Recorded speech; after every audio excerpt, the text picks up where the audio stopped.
C'est l'un des plus grands footballeurs de sa génération et il a été lui aussi victime tout récemment d'une fausse information qui remettait en cause sa loyauté envers la sélection de son pays, la France.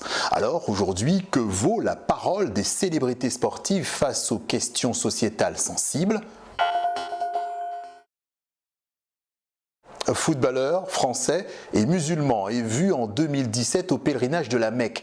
Il n'en fallait pas plus au tabloïd The Sun pour relayer des rumeurs sur Paul Pogba. Des rumeurs largement partagées sur Internet et selon lesquelles le joueur de Manchester United ne voulait plus jouer en équipe de France après les récents propos d'Emmanuel Macron sur la liberté d'expression. Paul Pogba a été obligé de démentir et de justifier quelque chose qu'il n'avait pas lancé au départ. C'est le côté négatif des réseaux sociaux. Voilà.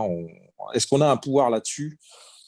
Difficile à dire. La base est celle-là. Maintenant, si on connaît un petit peu Paul Pogba, on se rend bien compte que lui, il est français, il sait bien quelles sont les règles en France, il les a toujours appliquées. Évidemment, si on y réfléchit 2 minutes, on voit bien que ça ne tient pas le coup. Des questions sensibles qui vont au-delà des problématiques de religion. Il y a des tas de questions sociétales qui sont difficiles à aborder dans le sport. Il y a les questions de racisme d'abord. Alors le foot en a été malheureusement le témoin et le lieu d'expression dans des façons tout à fait déplaisantes. Seulement, voilà, parfois pour ces célébrités, une prise de position, c'est aussi un prix à payer.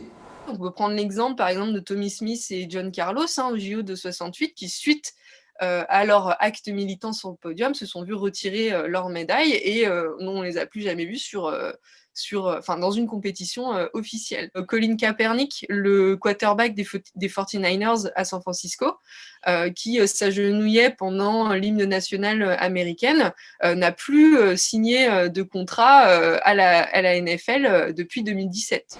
Et depuis, Kaepernick a été ostracisé, insulté des milliers de fois sur Internet, et cela jusqu'à la Maison-Blanche où Donald Trump l'a traité de mauvais citoyen américain.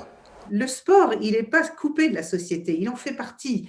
Et en plus, avec l'effet de zoom sur le football, qui est en lui-même une sorte de religion. Et donc le poids des dieux et des déesses de cette religion vient forcément du fait qu'ils sont sportivement intouchables. C'est le cas de Megan Rapinoe, footballeuse américaine, engagée, gay et qui a tout gagné dans sa carrière. L'exceptionnalité, ça implique qu'il y ait très peu de sportifs et de sportives qui soient à ce stade-là et qu'en plus de se consacrer à leur carrière sportive, s'engager dans un combat militant, c'est un double travail en fait. Et on le voit bien dans le personnage public de Megan Rapinoe.